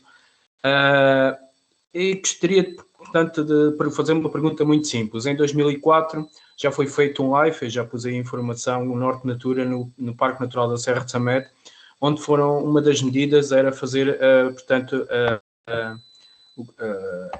a questão das invasoras, era combater, portanto, as invasoras, controle de infestantes arbóreas, controle e erradicação de acácias e eucaliptos em zonas específicas de infestação através do corte, de forma a evitar a sua propagação. E depois a renaturalização destes espaços através de plantação de carvalhos, castanheiros, freixos, amieiros, salgueiros, sobreiros, etc. Apesar deste live, assistiu-se, pronto, continua a haver acácias e assistiu-se, nomeadamente em alguns sítios onde foi intervencionado, as acácias continuaram a existir, infelizmente. Eu gostaria de perguntar, já que foi feita aí a referência à questão do corte, de espalhar, portanto, sementes em algumas espécies e também da questão da estimulação das sementes através da mobilização do terreno, né, dos solos, se esta questão da prevenção de incêndios que já referiu, né, que ocupa áreas enormes, né, nos últimos anos tem ocupado áreas de prevenção muito grandes, se isso também contribui um pouco para a propagação de infestantes e qual a forma melhor de gerir essa situação. Porque é uma contradição, não? Eu peço desculpa. Eu diria que não contribui um pouco, contribui assustadoramente muito. Depende, obviamente, ou seja, essas situações são demasiado extensas para se poder dizer que são todas iguais. Mas a verdade é que quem trabalha com as coisas está mais alerta para essas, obviamente, não é? E acaba por, se calhar, deixar escapar outras. Mas eu que trabalho com invasoras, o que eu tenho assistido em situações onde, e as invasoras beneficiam muito com a perturbação, portanto já estavam muito presentes nas margens de vias de comunicação. E com esta estratégia da limpeza das faixas de vegetação, em que muitas vezes a única coisa que se faz é cortar uma vez por ano, o que se tem feito é estimular as espécies a estarem presentes em quantidades muito mais assustadoras. Não quer dizer que seja, se fosse germinação ainda era como a outra, porque a germinação às vezes é muito frágil. A questão é que muitas vezes cortam-se, por exemplo, a mimosa, que aparece muito na margem das estradas. a mimosa, as robíneas, os ailantos. Eu conheço situações destas espécies que a suposta limpeza para tornar as áreas mais seguras em relação aos incêndios só tornou as áreas assustadoramente mais perigosas, com muito mais biomassa desordenada e a crescer muitíssimo mais, porque as espécies são espécies que regeneram vegetativamente, o corte é o estímulo para elas regenerarem. E, portanto, eu acho que é óbvio que tem que se arranjar uma maneira de conjugar as duas coisas, não é? Mas se insistir, se isto continuar, que é preciso limpar as faixas de segurança nas margens das vias de comunicação e das casas e dos vários espaços, que eu sei que não é consensual, mas isso eu não me meto porque eu não trabalho com fogo. Mas em relação às invasoras, o que se tem que arranjar é estratégias que ao menos tenhamos alguma vantagem no controle delas nessas faixas. E isso nunca pode ser, não pode passar por fazer os cortes com os intervalos temporais que se têm feito, que não se consegue atrasar minimamente as espécies, só se estimula que elas ainda consigam ter mais vigor. Portanto, ou tem que se conjugar outros métodos, não ser só corte e ter corte com a aplicação de fitofármacos nas situações em que for possível, ou tem que se fazer os cortes com intervalos mais curtinhos para, de facto, se conseguir enfraquecer a regeneração vegetativa, mas continuar a fazer como se está a fazer não tem piorado um bocadinho, tem piorado muitíssimo, ok? Em relação ao LIFE que estava a falar, eu não acompanho, eu por acaso até tenho ideia que quando eu estive aí foi porque o LIFE estava a decorrer, ou ia decorrer, ou tinha acabado de decorrer, já foi há muito tempo. Mas a verdade é que o LIFE ou os outros projetos, as linhas de financiamento que nós temos atualmente, LIFEs, POCUs, fundos ambientais, PDRs, portanto, há muitas linhas que dão para candidatar para obter financiamento para controle de invasoras. Todas elas, sem exceção quase, são demasiado curtas para o controle de continuidade que é necessário para se obter bons resultados. Portanto, o que eu acho, na minha visão, que devia acontecer era quem é responsável pelo território tem uma estratégia a longo prazo para lidar, para gerir, para eliminar as espécies invasoras. E estes financiamentos têm que ser peças de um puzzle muito maior que vão permitindo financiar durante esses tempos. Uns são 2 anos, os fundos ambientais são 3 meses, os LIFEs conseguem ser um bocadinho mais longos, mas têm que ser parte do financiamento de uma estratégia maior, nem que sejam todos encaixados uns nos outros, se não houver outras formas de financiamento, para se conseguir dar a continuidade. Porque apostar 4 anos para controlar uma espécie que rebenta de toça, que rebenta de raiz, tem sementes viáveis durante décadas, é manifestamente insuficiente. Portanto, se não se tiver a estratégia de então acaba este live, e felizmente eu conheço muito bons exemplos que têm feito isto. Acaba um live, mas já estamos a concorrer ao outro, para não ter ali um intervalo em que a invasora recupera. Porque às vezes há um trabalho fantástico feito e depois a interrupção durante 2 anos é o suficiente para se perder tudo o que se investiu. E já se estava na linha descendente e a espécie já estava a ser com sucesso dominada. Mas é preciso garantir esta continuidade. E se as linhas... Eu acho que uma das coisas que se tem que fazer, eu tenho referido isto a muita gente que pode decidir, mas vou continuar a fazê-lo. As linhas de financiamento para controle de invasoras deviam ser mesmo mais longas. E se não forem mais longas, devem permitir o financiamento de áreas que já foram submetidas a outra medida.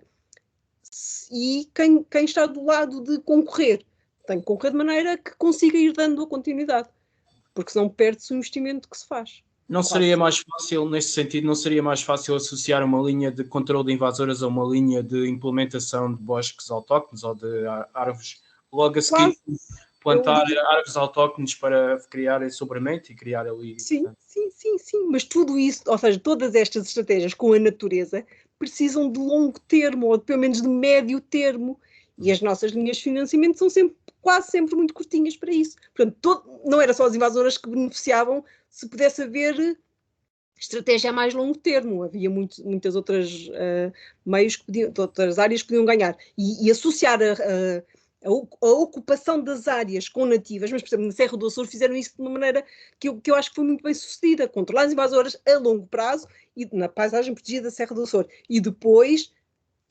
repovoar com espécies nativas para irem ocupando as áreas. Perfeito. Só não nos podemos esquecer dos bancos de sementes, ok? Que estão lá. Pronto, muito obrigado. E obrigado pela apresentação. Aprendi muito. Obrigado. Obrigada, Alexandre. Passamos agora aqui a palavra a Luís Ferreira. Só um momentinho. Luís, pode ligar o seu micro? Luís, não estamos a ouvi-lo. O Luís levantou a mão, entretanto, se não conseguir ligar o seu som para colocar, poderá eventualmente escrever no chat. Entretanto, passamos a palavra à Sara Pardal. Sara? Obrigada, Alexandra. Pronto, se não for abusar, eu gostaria de perguntar de colocar outra questão. Portanto, se essas espécies estão listadas no Decreto da Lei Portuguesa e existe um regulamento da União Europeia onde diz que elas têm um potencial invasor, como é que é possível que ainda seja permitido plantar essas espécies ativamente para fins ornamentais ou elas estarem à venda em viveiros? Portanto, há aí quer dizer, como é que se gera uma coisa deste género? Eu acho que é da mesma maneira como é possível que haja assassinatos e que haja roubos. Há sempre pessoas que transgridem, não é? Eu acho que isto ainda agrava, há uma coisa que agrava, que é, portanto, as espécies estão listadas. Isto não é um tema muito conhecido. A noção que eu tenho, por exemplo, quando nós vemos à venda em viveiros, a nossa primeira abordagem não é fazer queixa. A nossa primeira abordagem é sempre falar com as pessoas. E várias delas simplesmente não sabiam que era proibido. E, portanto, acho que há aqui um trabalho ainda grande, muito grande a fazer, de aumentar a informação, o conhecimento, a sensibilização sobre este tema, junto de todos, okay? De uma forma muito abrangente. É super comum. Eu desafiava todos os que estão aqui presentes, eu agora faço este desafio sempre que falo para alguém. Desafiava todos os que estão aqui presentes, amanhã, de manhã, quando chegarem ou à padaria, ou ao café, ou à paragem do autocarro, perguntem à pessoa que está ao vosso lado o que é que são espécies invasoras. E quase certeza que recebem uma cara de espanto de esta gente está louca, o que é que isto quer dizer? Porque o cidadão comum não sabe o que são espécies invasoras. Quem está aqui a ouvir-me, eu acredito que saiba, porque fazem parte daqueles que eu chamo os convertidos, ou seja, vieram intencionalmente ouvir, porque foram despertados, alguma coisa os despertou para estar aqui. Agora, todo o resto da população que nunca chega a estar nestes momentos de divulgação, de informação, de formação em que se fala do tema, muitos deles simplesmente não sabem. E, portanto, isso inclui viveiros, inclui pessoas nas câmaras, técnicos nas câmaras, inclui de uma forma assustadora. E depois, portanto, isto sem contar com a parte de nós aqui há uns anos, há muito poucos anos, na verdade, fomos contactados e nós, quase sempre que nos chegam coisas, nós encaminhamos. E fomos contactados como é que era possível um município ter cortadeira, ter andado a plantar cortadeira nas suas rotundas. E nós contactamos o município. E a vereadora respondeu-nos, é uma questão de gosto pessoal. Ok? Sim. E isto não foi há muitos anos. Por acaso foi antes de 2019. Porque a cortadeira não estava na legislação. Mas é gravíssimo, não é? Não estava na legislação, mas toda a gente que está atento e que está responsável pelo território, é numa das zonas onde a espécie se está a espalhar muito. Tem que ver que a espécie... mas pronto. Portanto, há estas situações e há os prevaricadores como há nas outras áreas todas, não é? Que nós conhecemos.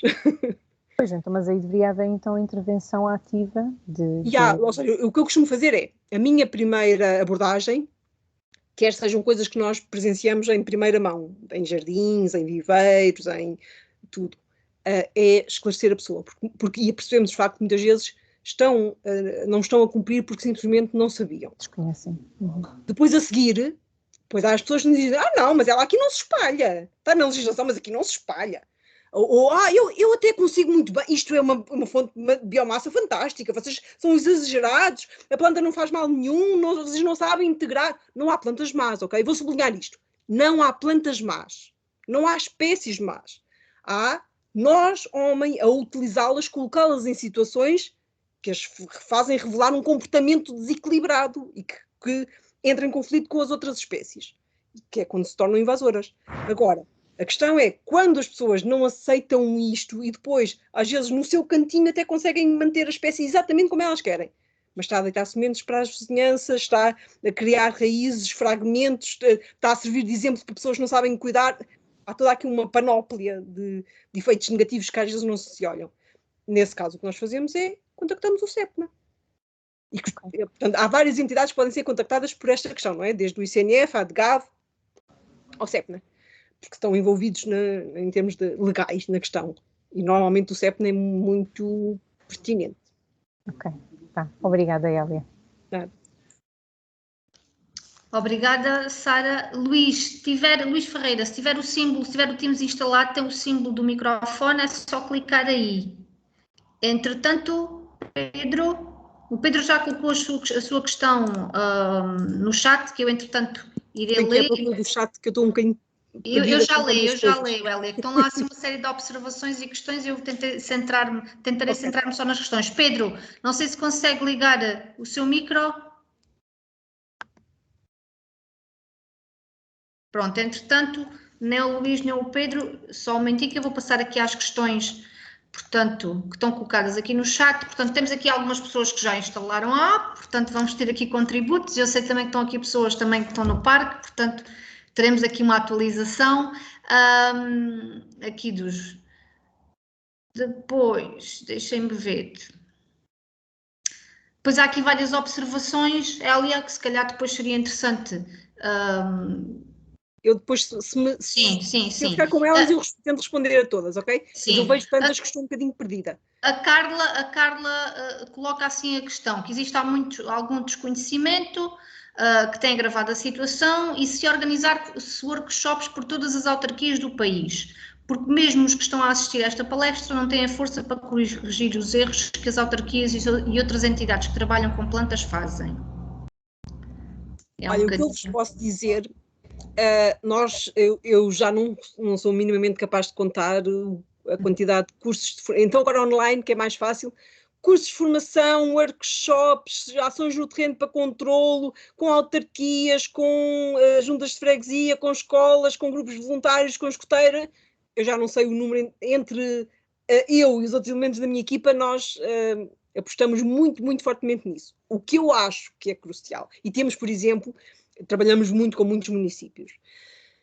O que eu acho que é absolutamente crucial é que cada uma das pessoas que nos ouve, ou sozinhas, ou com a nossa ajuda, ou com associação com outras pessoas, comecem também a fazer parte desta rede que passa a informação.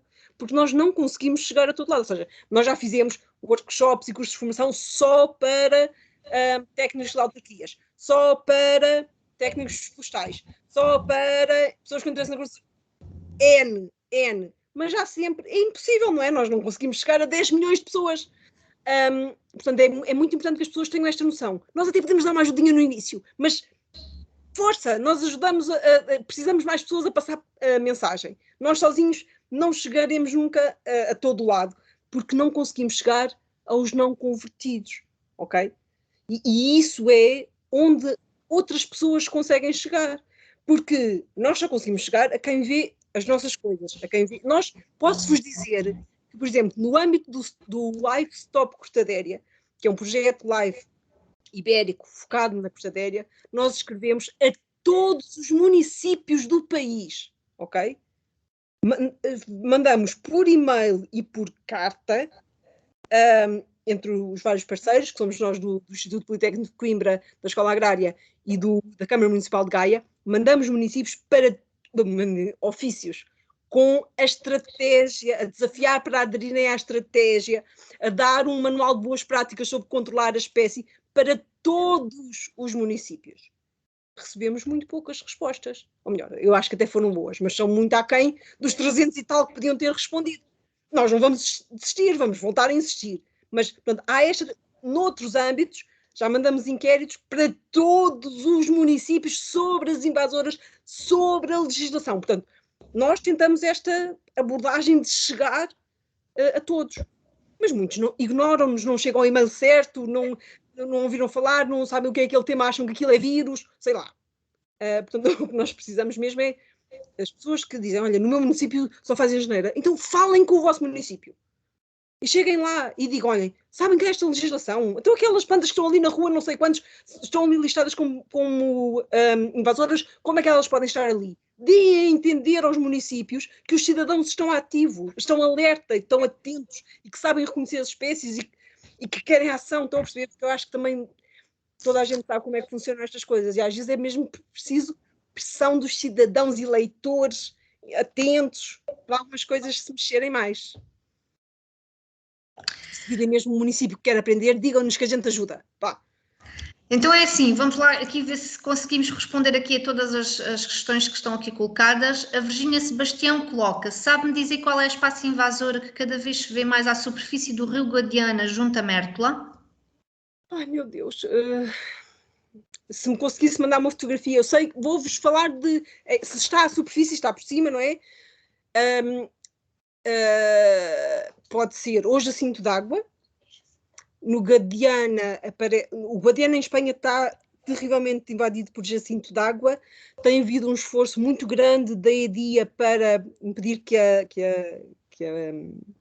o Alqueva fique cheio de jacinto. Eles têm um projeto de prevenção e monitorização muito regular para apanhar os primeiros núcleos que entram e que têm entrado. E têm estado a apostar nessa remoção, mas pode ser jacinto de água. Está à superfície, mas tem raízes no leito, diz a Virgínia.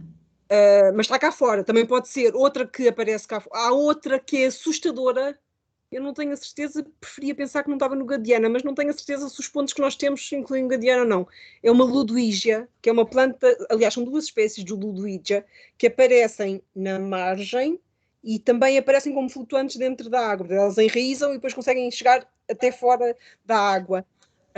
E pode ser essa, ou pode ser a erva pinheirinha, que é muito frequente em muitos sítios e também está enraizada e aparece fora da água. Depois temos uma série delas que ficam submersas e que não se vêem, que são as elódias principalmente.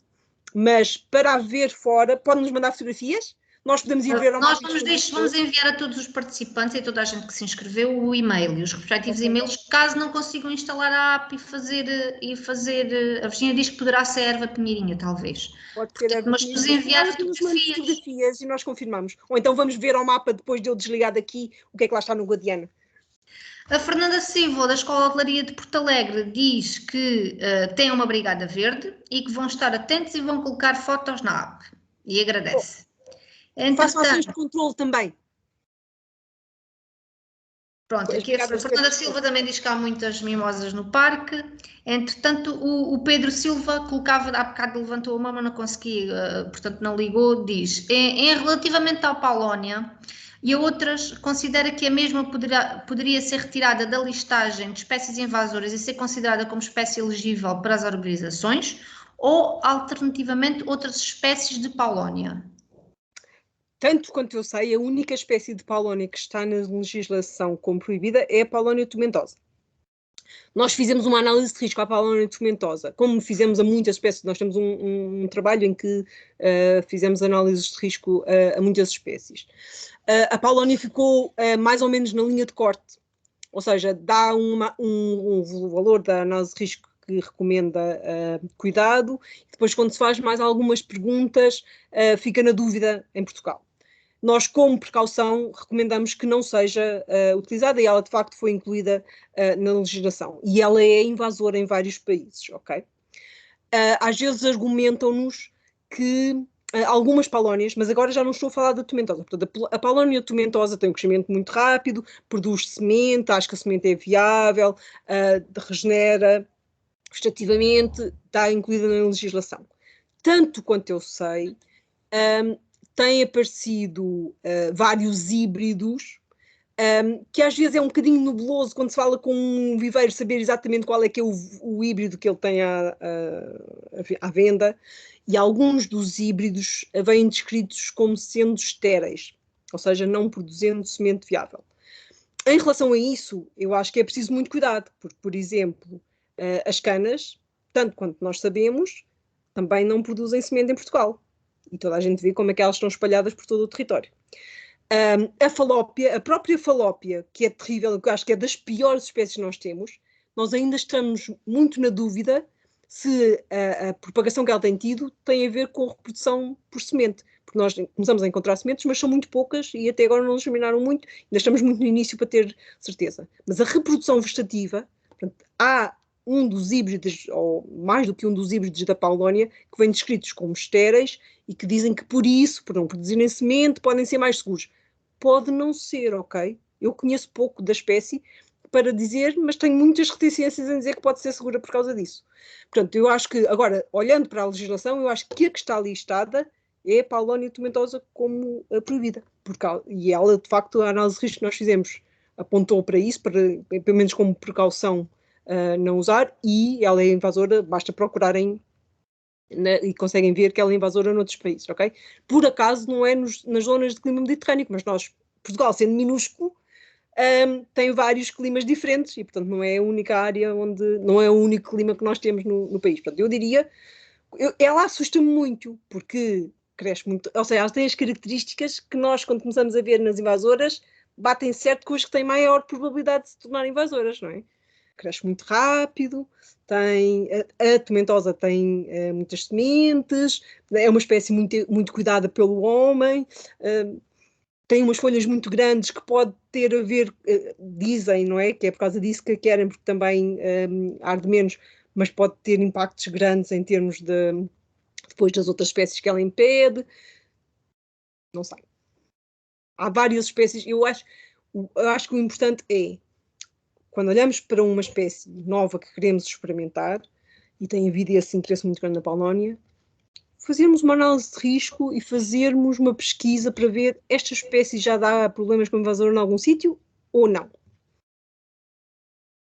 Ok? Não fazer tipo como fizemos no passado de introduzir espécies só porque sim. Que saíram muito caros. Pois. As acácias, olhem lá. As acácias foram introduzidas de propósito, a cortadéria foi introduzida de propósito, os ailantes foram introduzidos de propósito, as áqueas foram introduzidas de propósito. Das espécies que nos dão muitos problemas, quase todas elas foram introduzidas com um objetivo muito positivo e muito determinado, intencionalmente. Claro que também temos problemas terríveis de introduções acidentais, mas não nos deixemos iludir. Obrigada, Pedro. Luís, entretanto, como não consegue colocar as suas questões, nós vamos também deixar os e-mails, poderá enviar um e-mail à Hélia e colocando a sua questão. Eu vou só, por último, se tiver passado alguma questão no bate-papo que tenha passado, nós vamos rever e a Hélia também tem acesso ao bate-papo. Por último, vou deixar a Marta Magalhães colocar a sua questão para encerrarmos esta sessão que já vai longa, mas não podia ser de outra maneira com este tema. Com este tema tão... Marta, pode ligar o seu micro. Olá, boa tarde a todos. Bem-aja pela ponência, excelente. Tenho 3 questões que gostava de abordar, vou tentar ser o mais breve possível. Primeiro, muito obrigada pela sua intervenção e o que fazem. Eu, à conta das espécies invasoras nos terrenos dos vizinhos que incendiaram, fiquei sem todos os meus terrenos porque não se pôde controlar o incêndio. Em 36 horas perdi o trabalho de 5 anos de muito esforço e dedicação e creio que é uma lacra muito grande que se está a viver em Portugal, sendo um país tão minúsculo como dizia a Hélia. Depois, segundo apontamento, em relação à paulónia, eu, à raiz dos incêndios, nunca mais voltei a Portugal, eu emigrei, vivo na Galiza, e desde que cheguei, vivo na Galiza, na zona de Ourense, na montanha de Ourense, e notei um incremento louco na questão da mimosa, das acácias. Era uma coisa que se via uma manchinha aqui, uma manchinha acolhi, e nos últimos 5 anos já se vê as montanhas repletas. Eu tenho feito também ações de sensibilização nos concelhos e com o meio rural de Ourense, em relação, neste caso, com pirófitas exclusivamente, porque é um tema que me toca muito de perto. Interessou-me muito o combate biológico, falou do gorgulho. A pergunta é, existe uma empresa tal como o Torimos sinensis que se usou para a vespa das galhas, como se pode conseguir o gorgulho para acabar com a raça? Não pode. Ou seja, o que eu penso sobre o controle que está a fazer-se com o Torimos sinensis dava outra palestra, ok? Principalmente pela falta de clareza, às vezes, da forma como a informação é disponibilizada e tudo o que isso acarreta, ok? Nós, em relação ao controle com melantérios, os gorgulhos que nós estamos a estudar em ambiente absolutamente confinado, com todas as autorizações que as entidades deviam dar dadas, só em ambiente confinado, são 2 gorgulhos, um gorgulho que tem como espécies-alvo a Acácia delbata e a Acácia meyer-arnesi, portanto, quem conhece, são 2 espécies da acácia muito próximas, e o outro gorgulho, que também é também é do género Melantérios, para a Acácia melanoxylon, e que também chega a outras acácias muito próximas. E temos um outro inseto, que é um himenóptero, uma minúscula vespa, para a acácia de espigas, que é o único que está libertado em Portugal, ok? Libertado em Portugal depois de 12 anos de testes. Esse, para a acácia de espigas, quem quiser libertar, ele vai chegar sozinho, acho eu. Nós estamos muito contentes com o resultado do estabelecimento dele. Temos tido muita ajuda, muitos técnicos do ICNF, de municípios, cidadãos fantásticos que nos têm ajudado a seguir o estabelecimento do agente.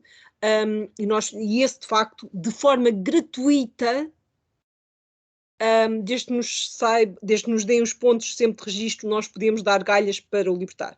Os gorgulhos para a Acácia delbata e para a Acácia melanoxylon ainda não é possível, nem nós nunca nos arriscaríamos a dá-lo a ninguém, porque ainda está em testes. E só depois dos testes, o que é que nós estamos a fazer em laboratório? Nós estamos a tentar confirmar que eles só vão, porque eles põem ovinhos nas sementes e alimentam-se das sementes e inviabilizam as sementes. E nós, só quando tivermos a certeza que ele só faz isso naquelas acácias que são consideradas espécies-alvo e que não faz isso em mais nenhuma espécie, em nenhuma espécie nativa ou nenhuma espécie faz parte da lista que nós estamos a testar, inclui muitas espécies nativas, é verdade, foi a prioridade, filogeneticamente próximas, mas também inclui várias espécies de interesse económico, ok? E só depois de nós acabarmos os testes, se ele se portar muito bem nos testes e não atingir nenhuma das outras espécies, é que nós pedimos às autoridades autorização para o libertar. Mas ainda estamos longe disso, ok? Nós já temos uma série de espécies testadas, até agora ele não pôs ovinhos em ninguém. Os testes da Acácia melanoxylon, então da Austrália, estão mais avançados do que os da Acácia delbata, porque os grulhos são difíceis de manter, vêm do hemisfério sul, onde as acácias são nativas, mas nenhum deles está em condições de libertar, portanto não o podemos dar a ninguém, Marta. Mas quando puder, se correr tudo bem e os testes disserem é seguro, nós divulgamos para o mundo. Ok, muito obrigada. Diga-me uma coisa, última ponto. Em relação também, sei que também se fala no utilização de um gorgulho para o combate ao eucalipto. Não sei. Isso é uma história curiosa. O gorgulho de combate ao eucalipto já cá está há muito tempo, veio com ele, acho eu, e estão a tentar controlá-lo. Porque não querem prejudicar o eucalipto, ok? Sim, eu já vi alguns, mas eu mandei-os à vidinha deles, porque eu acho que eles estão a fazer um trabalho excelente. Mas aí ou seja, é uma espécie com elevado interesse económico, não é? E o que se está a fazer é controlar o gorgulho com um parasitoide do gorgulho. Eu, na minha humilde opinião, o eucalipto deveria de ser considerado espécie invasora, porque a parte económica não justifica o prejuízo no ecossistema e o impacto social muito importante que tem principalmente no rural profundo, onde eu vivo e espero continuar, e é uma devastação depois a falta de ver-se os castanheiros a ir abaixo, os bosques de carvalhos, etc, etc, e é uma pena. Não lhe tomo mais o tempo. Bem-aja, adeus, bem-aja. Adeus. Obrigada, Marta. Obrigada, Marta, pela sua questão. Obrigada a todos pelas vossas participações. Entretanto, vamos aqui depois rever, vamos enviar-vos também os links aqui de algumas a publicação que a Elia falou e que nós já partilhamos, também vamos enviar. Portanto, eu posso dar a minha apresentação também. Vi aqui um comentário qualquer a perguntar, eu costumo dar tudo o que... Sim. Portanto, enviaremos todas as informações que poderão eventualmente também partilhar com todas as pessoas que, como vocês e como a Elia bem transmitiu, cabe-nos também a todos nós fazer o nosso papel. Portanto, esperemos depois, a partir de hoje, ter bastantes mais contributos de localização. Vem com a senhora da padaria amanhã para ver como é que corre. Hélia, portanto, a Hélia deu aqui sugestões muito interessantes, portanto, esperemos que os nossos participantes e todos aqueles que depois nos ouvirem, que participem de forma ativa aqui neste controle que nos cabe a todos nós. Muito obrigada, Hélia, mais uma vez, pela sua disponibilidade e pela partilha aqui de conhecimentos. Este é um tema que já é tema do dia e continuará a ser nos próximos anos, infelizmente, pelas razões que já. Então, iremos também aqui todos nós, todos os 50 participantes, quase 70, 80 que aqui estiveram e aqueles a quem chegará o vídeo, portanto, poderão fazer o seu papel. Muito obrigada a todos, muito obrigada a Hélia mais uma vez e para a próxima semana, cá estaremos terça-feira, em breve enviaremos informação sobre o nosso próximo webinar. Muito obrigada. Uma boa tarde. Boa tarde. Obrigada.